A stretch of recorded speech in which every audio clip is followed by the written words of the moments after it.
teman-teman semua, ketemu lagi dengan Bung Bob. Wow, sahabat Bob, hanya tinggal 3 hari Inter ketemu dengan Juventus, sahabat Bob. Tapi sebelum gua lanjut, silakan subscribe dan klik loncengnya. Thank you. Pasti sudah tidak sabar ya, sahabat Bob, menunggu Juventus yang akan datang ke Giuseppe Meazza. Bagaimana Inter bisa mengalahkan Juventus, itu yang paling penting, sahabat Bob. Jadi memang kemarin pemain sudah berlatih kembali setelah liburan 2 hari dan mereka juga sangat fresh, dan akhirnya Inzaghi akan mendapatkan kembali 4 pemain kunci mereka ya. Hakan, Barella, Di Marco, dan Acerbi, sahabat Bob. Ini udah pasti untuk tampil melawan Juventus ya. Ya, kemungkinan juga Dumfries kayaknya juga akan diberi kesempatan untuk menjadi starter. Kemungkinan Darmian diistirahatkan, mungkin di babak kedua dia baru bisa masuk. Yang jelas pemain kunci kita sudah kembali, dan gua pengen melihat bagaimana Pavard menampilkan peak performance-nya kembali di lini pertahanan. Bastoni dan Acerbi yang bisa membungkus Vlahovic atau siapapun lah pemain-pemain Juventus, sahabat Bob ya. Kan kita dan gue berharap ya Pavard mencetak gol di Giuseppe Meazza ya. Itu sedikit untuk pertandingan Juventus Senin dini hari. Ini banyak sekali ya sekarang bursa transfer. Ada Roma yang mendatangkan Baldanzi, ada Juventus yang mendatangkan Alcaraz ya. Tapi Inter tidak fokus dengan bursa transfer karena bursa transfer Inter sudah kelar untuk musim dingin. Tidak akan ada yang pergi yang didatangkan lagi kecuali hanya si Buchanan, sahabat Bob. Jadi ya Inter fokus ke kejuaraan dan Liga Champions, sahabat Bob ya. Nah, sahabat Bob, sedikit kita info tentang Zielinski ya. Kalau Taremi kan udah pasti ya, Zielinski juga. Nah, mengapa Zielinski memutuskan meninggalkan Napoli dan bergabung dengan Inter ya? Dia juga mendapatkan penawaran yang besar dari Arab, dan Napoli menyerahkan ke dia dan dia tidak mau menerima itu. Ternyata ini alasannya.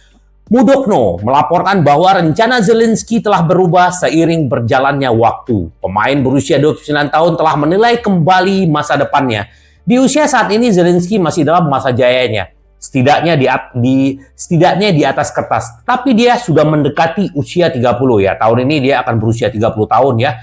Zielinski sudah memenangi Scudetto ya di Napoli. Pemain internasional Polandia ini adalah salah satu starter kunci Napoli di bawah asuhan Spalletti saat mereka menguasai sisa liga untuk memenangkan gelar liga teratas Italia pertama mereka dalam 30 tahun terakhir. Dan banyak hal telah berubah selama ini, seperti berpisah Napoli dengan Spalletti, dan akhirnya datang Rudi Garcia, terus Mazzarri, dan dengan semua pergolakan itu Zielinski harus memikirkan masa depannya. Dan Inter lah yang merasakan peluang melalui gelandang Napoli tersebut. Inter menawarkan proyek sepak bola kepada Zielinski. Dia bisa mendapat kesempatan bermain dalam sistem taktis yang berbeda dengan rekan satu tim baru dan masih punya peluang untuk memperoleh trofi. Jadi itulah alasan Zielinski memilih Inter. Ya, kita tunggu dia masa di musim depan, Zielinski, Taremi, dan Carboni ya. Jadi kita happy banget ya apa yang dilakuin Opa Marotta ya, hasil karya dia tuh luar biasa. Nah, ternyata sahabat Bob, kita masih ingat dengan kiper kita si Radu ya. Pasti nggak akan pernah fans Nerazzurri, sahabat Bob pasti tidak akan pernah lupa apa yang dilakuin Radu. Tapi ya kita harus memaafkan, sahabat Bob, itu sudah berlalu. Nah, ternyata dia sekarang bermain di Bournemouth ya, di Liga Inggris, dan ternyata dia juga tidak mendapat tempat dan dia akan dipinjamkan lagi ke Liga Pro Saudi Arabia. Ternyata gagal karena surat menyuratnya ya, jadi dokumentasinya gitu loh. Jadi ya akhirnya telat, padahal kemarin Arab sudah ditutup. Jadi kemungkinan dia tetap akan di sana, dan ya kasihan nasib Radu, padahal sebenarnya dia punya potensi besar gitu loh. Itu sedikit untuk radu kita, sahabat Bob ya. Nah, sahabat Bob, Inter Milan sudah memutuskan pemain nama besar mana yang dijual musim depan ya. Pada musim ini. Jadi musim panas ini yang jelas ya Inter sudah memberikan negosiasi kepada Dumfries. Ternyata Dumfries belum mau menerima, kemungkinan dia akan dilepas ya. MU, Chelsea juga masih meminati si Dumfries.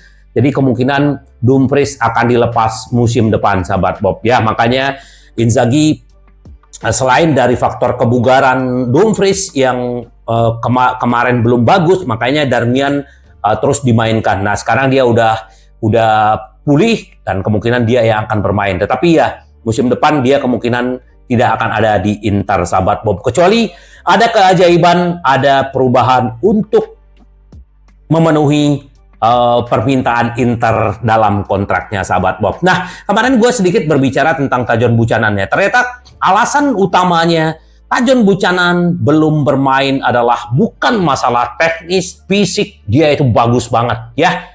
Masalahnya hanyalah bahasa. Dia sekarang lagi intens banget belajar bahasa Italia supaya dia mengerti. Karena kalau dia ada di posisi kanan, itu kan perlu banyak sekali instruksi ya. Dari asistennya si Inzaghi, dari staff, itu semuanya adalah standarnya bahasa Italia. Jadi kalau dia nggak ngerti, dia juga nggak bisa menjalankan apa yang diinginkan Inzaghi. Jadi dia secara intensif dia belajar tentang bahasa Italia sekarang. Ya semoga aja dia cepat seperti yang dilakuin oleh Bisek, Dumfries juga udah bisa berbahasa Italia ya.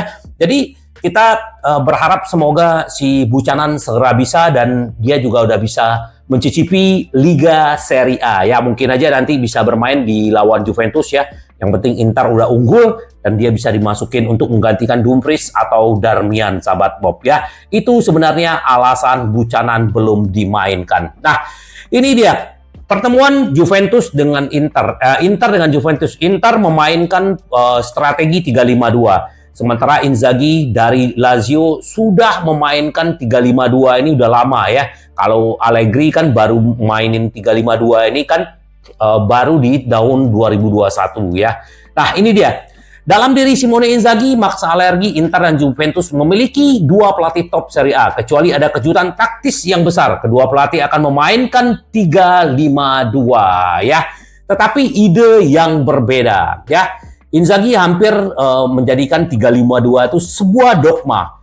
Inzaghi telah menerapkan formasi itu sejak memulai di Lazio. Visi sepak bola Inzaghi memiliki visi yang jelas, namun juga fleksibel dan mudah beradaptasi. Ya, gue sepakat ya apa yang dilakuin Inzaghi dengan formasinya luar biasa ya. Nah, Inter mendominasi penguasaan bola. Tapi seperti yang mereka tunjukkan saat melawan Fiorentina akhir pekan lalu, Inter juga bisa bertahan dan berusaha menggunakan serangan balik. Itu fleksibelnya 3-5-2. Dengan satu cara lain, Inzaghi mengatur timnya untuk melakukan kombinasi passing di seluruh lapangan dan memindahkan bola dari satu ujung lapangan ke ujung lainnya dalam sekejap. Artinya para bek, terutama bek tengah sayap, punya banyak kebebasan untuk mengambil posisi agresif. Bek sayap mempunyai peran kunci baik di sisi sayap maupun di sepertiga akhir lapangan di posisi tengah. Pemain lebar seringkali digunakan sebagai saluran keluar untuk pengaturan pemain. Dan Inzaghi selalu menekankan pentingnya kemitraan serangan. Inilah hebatnya Inzaghi mengintegrasikan antar pemain dengan satu pemain dengan strateginya itu luar biasa. Musim ini duet Tura telah memberikan demonstrasi nyata tentang visi pelatih Inter, tentang bagaimana dua penyerang yang bisa bekerja sama dan mengkoordinasikan gerakan mereka untuk memperdaya pertahanan. Sementara itu, jika penggunaan 3-5-2 oleh Inzaghi sudah berlangsung lama, pelatih Allegri belum terbiasa ya. Dia kan biasanya pakai 4 back ya. Nah, namun sejak kembali ke Juventus tahun 2021, dia mulai memainkan formasi 3-5. Namun pelatih Juventus menggunakan formasi yang berbeda dibanding si Inzaghi. Berbeda dengan Nerazzurri, Juventus lebih condong bermain bertahan ya, dan kita sudah melihat bagaimana strateginya dia lebih banyak bertahan, itu benar, dan mengandalkan fisik, sahabat Bob. Semoga Inzaghi benar-benar bisa mengalahkan Juventus Senin dini hari, sahabat Bob ya. Itu harapan kita. Dan sudah ini yang kontroversi yang nggak ada habis-habisnya. Akhirnya Fabio Maresca akan memimpin wasit pertandingan Inter dengan Juventus ya. Kemarin ada macam-macam lah kandidatnya, akhirnya diputuskan ya sudahlah, kita tidak Inter juga tidak fokus kepada wasit, fokus kepada lapangan dan pertandingan ya. Itu hebatnya Inter kita, sahabat Bob, tidak tidak perlu mendengarkan ini itu, fokus aja gitu loh. Nah, ini dia sahabat Bob, kalau kita berbicara sedikit tentang Lautaro Martinez ya. Dia bukan hanya jago mencetak gol. Kapten Inter telah memimpin dalam beberapa statistik pertahanan di Serie A. Ini luar biasa ya, 19 gol. Nah, Martinez telah merebut bola dari lawan sebanyak 28 kali ya. Kita udah sering melihat itu ya, bagaimana dia bisa merebut bola dari kaki lawan, dan bahkan di pertahanan dia juga luar biasa. Di kasta tertinggi Italia adalah jumlah gol terbanyak yang pernah diraih oleh striker manapun. Di posisi kedua adalah striker boloknya Zicre ya, sebanyak 16 kali. Sedangkan Martinez total sudah melakukan 16 intercept ya. Hal ini semakin menunjukkan pentingnya kapten Inter. Striker yang melakukan intercept terbanyak kedua di Italia adalah Antonio Sabria ya dari Torino. Pemain Paraguay telah melakukan 5 intercept di liga musim ini dan kurang dari sepertiga total intercept Martinez. Sedangkan Martinez melakukan 18 tackle di Serie A. Ini cukup baik untuk menempati posisi kedua di antara para striker, sedikit di belakang Zicre ya, yang telah mencetak 19 ya. Dalam hal itu memenangkan pelanggaran, Martinez telah memberikan tendangan bebas kepada timnya sebanyak 25 kali ya.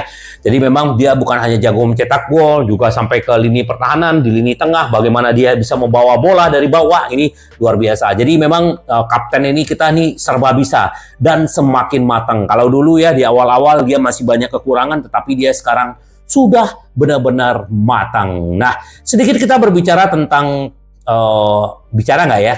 Ini bicara strategi Zhang nih untuk Oktri ya.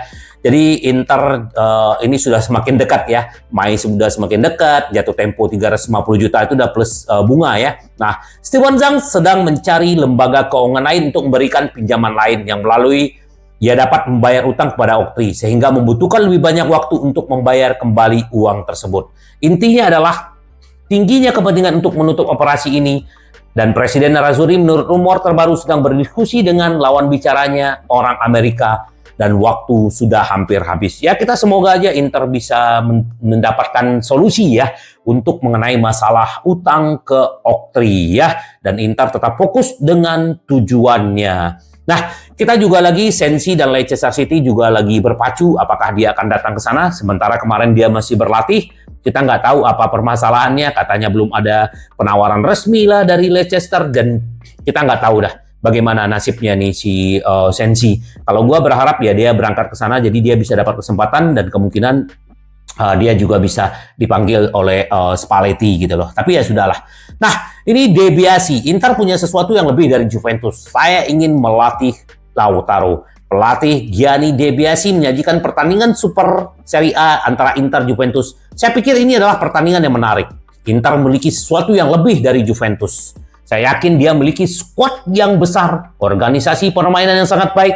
Siapa yang ingin saya latih di antara 22 pemain di lapangan? Saya akan mengatakan Lautaro. Saya akan senang hati akan melatih Lautaro Martinez, kata si De Biasi ya. Ini Capello ya. Capello ini juga lagi memperingatkan Milan, lakukan seperti Inter. Nah, nih fans Milan dengar nih, mantan pelatih kalian Capello ya. Lakukan seperti Inter, ambil pemain yang terjamin. Saat wawancara Gazzetta dello Sport, Fabio Capello mengkritik Milan mengenai bursa transfer dan mengambil Inter sebagai contoh. Bagi saya, Milan tidak bisa mendatangkan pemain dengan harapan bahwa mereka akan berkembang seiring berjalannya waktu. Milan harus mengambil pemain yang terjamin, yang mengubah tim. Lihatlah Inter membelanjakan uang dengan cara yang berbeda. Nah, ini dia bilang, jika belum menyebutkan nama, bisakah Anda beritahu kami tipe pemain seperti apa yang segera Anda beli untuk Milan? Seperti yang dipikirkan semua orang. Seorang gelandang yang memimpin tim, pemain dengan kepribadian yang menjadi pusat segalanya. Inter memenangkan pertandingan dengan lini tengah. Area lapangan itulah yang membuat perbedaan dan juga rabiat untuk Juventus. Jadi di mana kesalahan Milan? Milan punya Hakan, punya Kessie, Benacer, Tonali. Ini adalah lini tengah terkuat di Italia. Dan Milan memilikinya di kandang sendiri dan hampir tidak ada tersisa. Yang ada hanya Benacer ya. Hakan dihibahkan ke Inter secara gratis. Benacer pindah ke Barcelona. Tonali pindah ke Newcastle. Ya itulah. Kalau kita ingat bagaimana Arsenal dulu setelah Patrick Vieira tidak ada, hilang semuanya. Lini tengah itu adalah nyawanya, rohnya tim. Benar apa yang dibilang Capello. Jadi ya, dengar ya para pemain-pemain fans-fansnya Milan gitu loh. Jadi jangan banyak cingkune gitu loh. Nah, ini sedikit kita berbicara Akin Sanmiro ya. Ini pemain Inter yang pemain muda yang sering dibawa Inzaghi tapi Inter mengincar kami. Mereka juga menolak tawaran untuk bulan Januari. Nih, agensi Akin Sanmiro yang di Florence menerima panggilan tim utama Inter dari pelatih Inzaghi untuk pertandingan kejuaraan Fiorentina yang dimenangkan oleh Inter, tapi dia tidak bermain ya. Menurut Anda bagaimana dia mengalami kemajuan yang paling pesat? Pertama-tama dari sudut pandang fisik, dia bekerja dengan sangat baik, kemudian tidak mudah untuk menyesuaikan diri dengan sepak bola taktis seperti sepak bola Italia. Dari aspek itu saya melihat bagaimana dia berkembang, dia adalah pemain bertalenta. Saya sudah menerima permintaan untuknya. Inter fokus kepadanya, kami telah menolak beberapa permintaan baik musim panas ini maupun Januari. Klub ingin mempertahankan. Bisakah Anda ceritakan apa yang menimpa Nerazzurri? Apakah itu penampilan turnamen? Ya benar, dia berasal dari Akademi Remo Stars di Nigeria. Tapi turnamen itu dia diperhatikan oleh Inter yang membelinya kontrak. Ya, ini bagus pemain muda. Semoga ini juga bisa mendapatkan tempat di Inter musim depan. Jadi akan ada pemain-pemain muda, Akin Sanmiro, terus juga si Carboni. Semoga aja sahabat Bob ya. Sahabat Bob, kita tidak sabar untuk menunggu pertandingan Inter melawan Juventus. Pasti semua harapan kita Inter mengalahkan Juventus dan memperjarak lebar di klasemen sahabat Bob ya. Tetap membumi, rendah hati, semangat dan intensitas tetap dijaga. Karena Inter kita selalu ingin menang, menang, menang. Sampai ketemu lagi dengan Bung Bob. Bye bye. Ci vediamo. Yes.